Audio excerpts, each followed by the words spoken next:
Jadi pengurus yayasan masjid susah bukan main, ya sosial.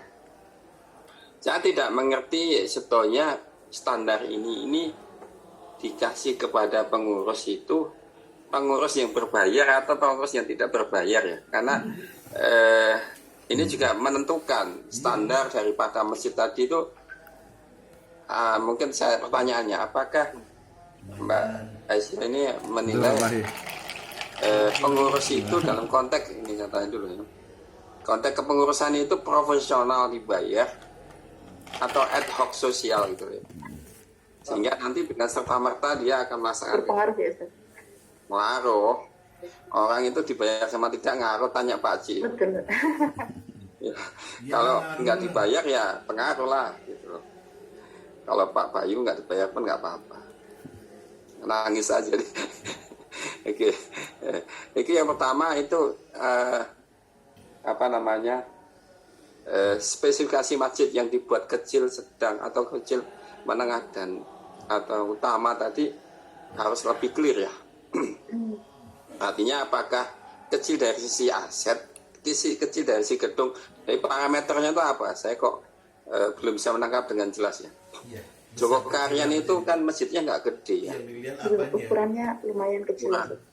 Nggak terlalu gede. Kampung sempit ya. Dari sisi ini kalah sama masjid. Sebentar yang ada. Mau saja nggak paham. Lagi bicara masjid. Jadi kalau antum tahu sudah ke masjidnya Erick Thohir nggak? Masih abu-abu. Belum Ustaz. Ya? Belum. Masjid Erick Thohir itu bukan main. Masuk yang mana itu kriteria itu? Okay. Jadi pembagian masjid itu juga tadi kalau saya nggak tahu mengklasifikasi dari kecil, menengah dan utama. Dokter Wahyu dari apanya gitu ya.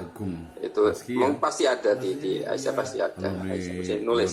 Cuman kenyataannya lebih dari itu. Saya nggak tahu. Kan kebetulan sudah mengunjungi masjid-masjid yang tadi pernah dikunjungi ya.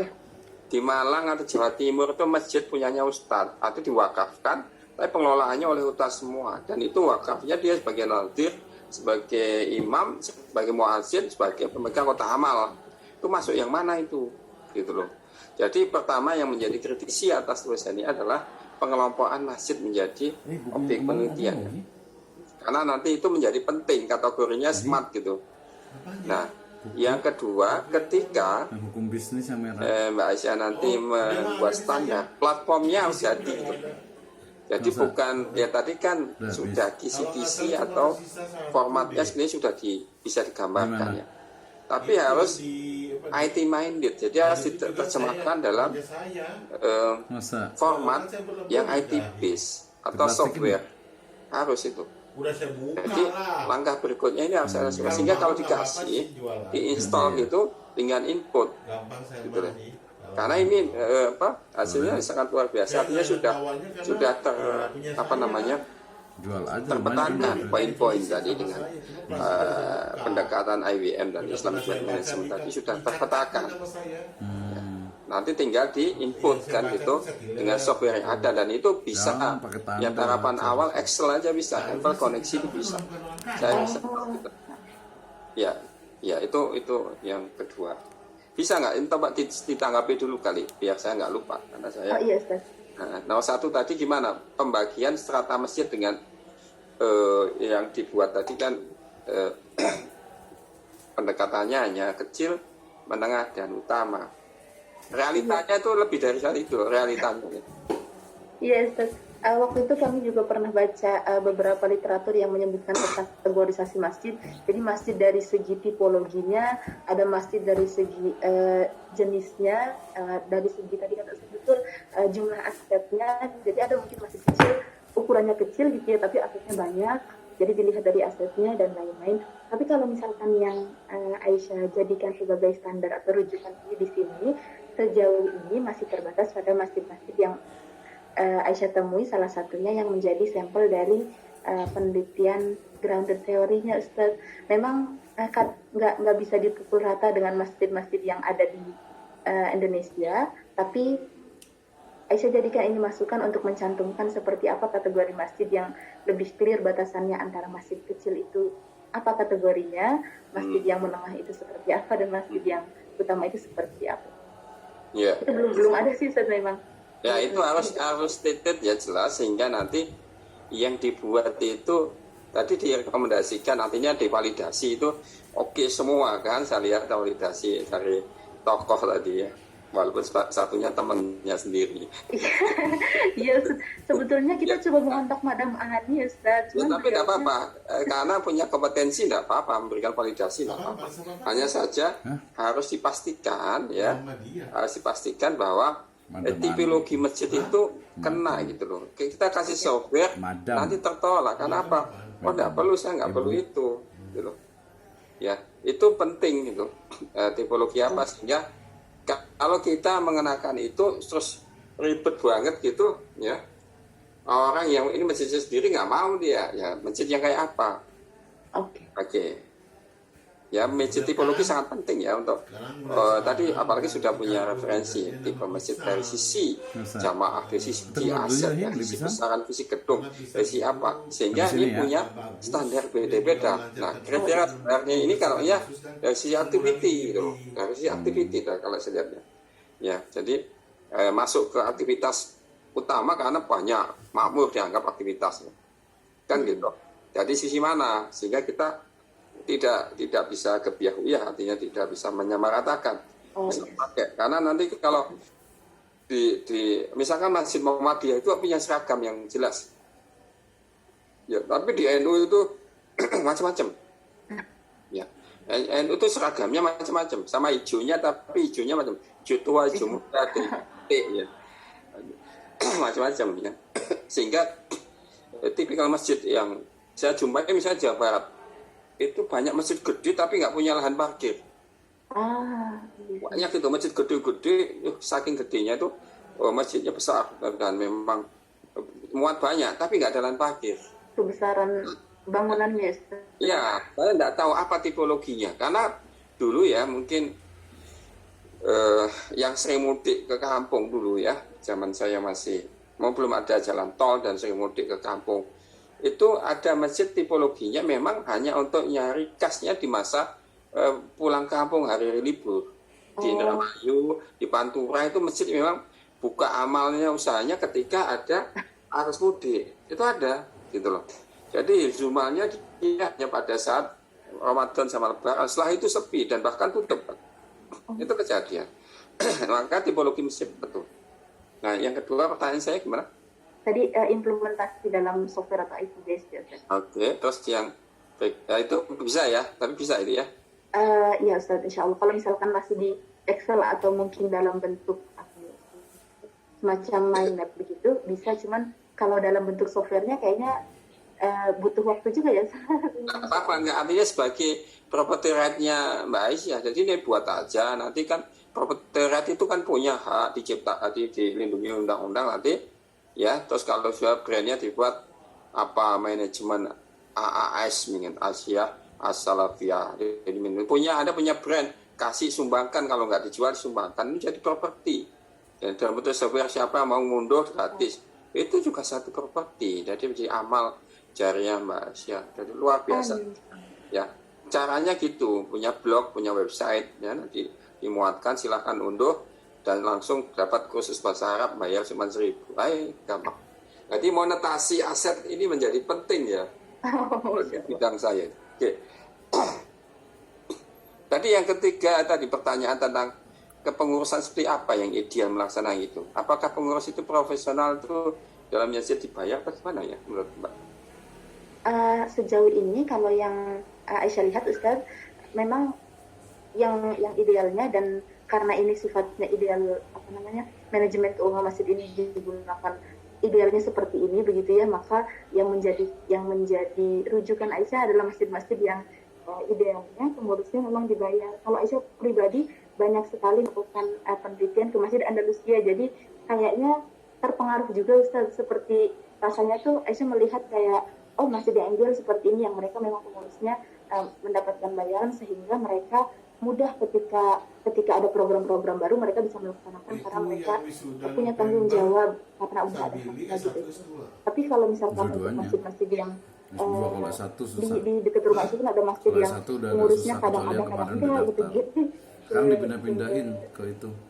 Sesederhana yang setiap hari azan aja mungkin nggak selalu ada, itu belum apa ya saya untuk menerapkan standar manajemen masjid ini kayaknya masih agak susah karena kebutuhan dasarnya memiliki tempatnya aja belum ada gitu.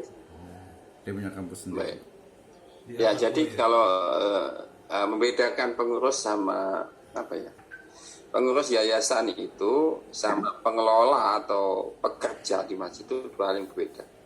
Karena yang mengoperasikan pasti ini pelaksana teknis ya di yayasan. Kayaknya kita keluar dulu deh. Enggak juga, atau DKM itu kalau dia pengurus pengurus yang tercatat di yayasan itu secara aturan main, secara undang-undang enggak boleh. Yayasan itu enggak boleh gaji ya. Enggak boleh. Itu undang-undangnya jelas ya. Makanya kalau dia keluar dari yayasan mungkin bisa. Ini lagi ada yang nulis tesis juga ini teman kita. Saya membimbingnya tapi nggak selesai karena mungkin grogi juga nih. Karena yayasan itu tidak punya hak mendapatkan gaji karena dia sosial miskin, nggak boleh sama sekali. Dan itu ada sanksinya. Cuman ini nggak banyak tahu ya. Tapi kalau pengurus pelaksana teknis sebagai pegawai itu boleh digaji. Makanya kalau ada yayasan atas dia itu ketuanya Pak Moklis itu nggak boleh gaji. Mestinya ya, tapi dia dan memang kalau saya nggak berangkat jabatan, ketua yayasan itu kalau secara hukum ya, hukum positifnya begini. Cuman kita ini kan banyak nggak tahu hukum, artinya melanggar hukum. Jadi pura-pura nggak tahu nggak pura-pura sama-sama saja. Jadi ini yang harus tahu ya. Jadi nanti standar secara legal, secara praktek hukum yang ada ini juga harus diketahui. Jadi kalau menerapkan pada aturan padakan masjid yang sistemnya adalah profesional, ya misalkan Andalus, itu pastikan kalau Andalus itu orang yang bekerja ya dibayar ya apa-apa, tapi pengurus yayasan nggak boleh dibayar. Yayasannya nggak boleh. Ya turun, tetapi nggak boleh dibayar itu. Ya nggak tahu Pak Syarifuddin itu dibayar nggak? Kalau dibayar itu bisa salah secara aturan hukum, bisa kena sanksi ya. Sesuai undang-undang, karena undang-undang yayasan itu pengurus tidak boleh dibayar. Nggak boleh merapat jabatan di SPG ini untuk dibayar, nggak boleh. Itu aturannya jelas. Cuman karena nggak pemahamannya ada ya kadang-kadang ya jalan aja itu. Ini soal pemahaman. Iya. Ya ini pembagian dari masjid yang kedua sistemnya harus bisa duplikasi dengan bagus. Yang ketiga juga harus mengetahui format daripada kepengurusan. Kalau kita nanti kelola pengurus itu bisa ya mungkin profesional. Harus anggarannya kan gitu. Kalau kita melakukan pengaturan anggaran untuk gaji berapa itu kan harus dari sistem keuangan juga kan. Untuk kadang kita melakukan akumulasi dalam itu memang harus digaji. Terus gimana? Gajinya seberapa ya? Contoh begini ya, kalau di Indonesia ini belakangan itu amil itu dapat gaji, tapi gaji amil badan masyarakat itu dia ngambil daripada hak amil yang seperti-8. Kalau kurang dia minta lagi dari asnaf lainnya. Itu saya ngerti amil karena pernah jadi amil, tapi amil waktu saya amil tidak mau digaji dari karena ada dukungan dari pihak. Nah di Malaysia amil itu profesi yang sangat luar biasa karena didukung oleh negara gitu loh. Jadi anggarannya amil gaji itu dialokasikan paling banyak dari alokasi luar APBN APBD-nya gitu. Sehingga amil itu terhormat ya. Di Malaysia di PPZ Selangor atau di UPZ di OPZ di Malaysia di KL itu menggunakan pendekatan budgeting dari negara atau ukama kantor ukama, tapi ada anggaran sehingga dia menarik pajak zakat itu melalui anggaran di sana. Ada pengelolaan amil bahkan di Indonesia kan nggak sehingga terjadi apa yang terjadi seperti OJT atau bas-bas alas-alas itu menggunakan uang masjid itu sebanyak mungkin juga kita nggak tahu. Makanya perlu standarisasi itu. Saya melihat itu banyak uang-uang yang diimpulkan misalkan lewat terminologi apa kalau infak itu pakai kaleng di jalan itu. Apakah itu bebas untuk ambil juga, bebas operasional? Apakah diusahakan? Kan nggak jelas akarnya, nyemplungin di kaleng. Oke ya, mungkin secara teknis itu nanti 3 hal itu pertanyaan saya itu nanti yang utama. Baik, saya rasa selamat ya Aisyah, selamat ya atas presentasi dan tugasnya yang menurut saya pragmatis, cepat dan juga mudah dipahami. Oke, silakan Dr. Rizal Ismail untuk menyampaikan tanggapan dan pertanyaannya. Potong. Ya, terima kasih Dr. Wahyu Dwi Agung yang sudah bertanya lebih awal dari saya. Saya hanya melengkapi sekarang gantian. Ya tadi sebenarnya yang badan hukum sudah ditanya ya. Idealnya masjid itu harus berbadan hukum atau enggak ya, itu yang tadi sudah ditanyakan juga ya. Karena ada juga yang masjid badan hukumnya lebih ke wakaf misalnya, itu masuknya yayasan juga ya. Ada masjid itu wakaf, ada masjid yang SAHM, dan juga ada tuh yang hak milik, sertifikasi hak milik. Oh iya, ada juga yang ya. Kayak di kompleks saya itu ada masjid yang memang bukan pasos, dia rumah dibeli kemudian dijadiin masjid gitu ya. Nah, yang pertama tadi sudah ditanyakan sih sama Pak Ustadz Wahyu Dwi Agung ya. Mungkin perlu ada standar umum dan standar khusus ya, atau standar pelengkap ya. Ya, karena tadi ya tipologi masjid itu beraneka ragam. Nah, yang umum yang bisa dipraktekkan masjid itu kayak apa standarnya? Nah, kalau bahasa makosidnya itu ada yang doruriyah itu apa aja sih yang perlu dipakai gitu loh. Dalam standar masjid, standar pengelolaan keuangan masjid berbasis pada hifzul mal. Nah, hajat tasingiyatnya itu apa aja? Nah, itu kan berarti kan tidak dipenuhi ya, bergantung kepada tipologi masjidnya. Iya.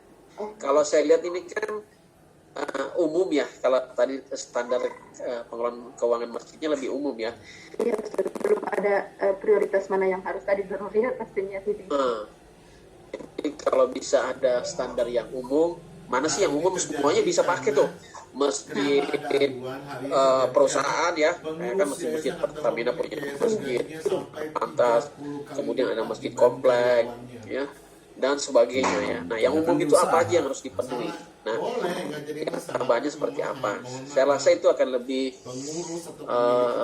lebih baik sepertinya ya, karena masjid-masjid lain juga nanti terkena dampak semua, tidak hanya 1, 2, 3 masjid, karena kan project base-nya ada 3 tadi kan, Masjid Al-Falah, Jogja dan dia bukan gaji sebenarnya kalau ya kayak pemilik yayasan itu. Ya keuntungan dia kan. Kemudian ya tadi ngomongin proteksi ya, kira-kira tadi risk management ya. Kira-kira risiko apa aja tuh yang muncul di masjid ya? Tadi saya ya cuma ada gambar tadi kebakaran